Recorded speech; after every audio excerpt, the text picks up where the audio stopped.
So you got a lot of wood still here for the central boiler. We've had the central boiler how many years? 26, 27. A lot of years. A lot of years. This is how we do it.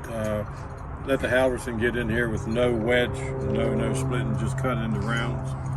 And you can see the productivity of it, where you can sit and split and move them around, flip them.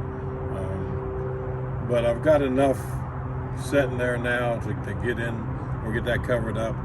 We're going to be missing for a while, so we get back probably whenever we get back. When we get back, we'll fire this stove up. It's probably the latest we've ever went and not fired it up. Yeah, but I mean, it got down to 28 last night, but it's going to get up to 58, 60 today. I mean, it's going to be nice. You all understand, you got a pump that runs continuously on that, and then you got a pump that runs this Quonset behind me.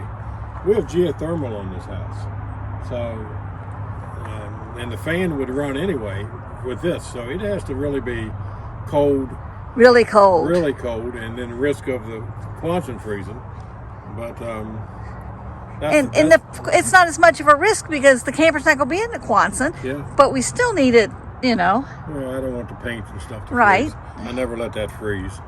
But yeah, that's the way we do it here. And with geothermal, it is just so efficient. What's electric bills running on this? $132. Yeah. 3,000 square foot house and yeah. So. And I mean, that electric includes the Quonset, the wood building, my barn, and swinging around the chicken house and the equipment shed on the other side of that. So the geothermal is just crazy efficient, and yeah, anybody that has that knows that if it's done right. Now, unfortunately, I was in the business and they undersize and back them up with electric heat. Shouldn't back up geothermal no more, and you should back up a gas furnace if you size it right, 2-stage equipment and all. But anyway, the gist of it is the house is so efficient that just the pumps running in the outdoor wood stove use more electricity than the geothermal does, and so the wood is just wasted. That's the way I look at it. So and we don't worry so much about the moisture in that wood. We like to sit in the sunroom and watch the smoke. We like to cut up some cedar. That means we're going to be able to boiler creosote's inside, which gives you a second burn. So pine is fine, cedar is fine, soft maple is fine. We burn everything here. There's no semblance. Now, when it gets real cold and there's a real heavy demand, that Quonset behind us is uninsulated. And boy, when we do that, we need the hickories, the oaks, the ashes, the hard woods. But we really still only feed it twice a day. Well, you wouldn't heat it with pine. No. When you get that kind of demand. No. So it all depends on the temperature. We get down there, 0, 5, 10 degrees, 30-mile-an-hour wind. We're all oak. We're all hickory. We're all hardwood.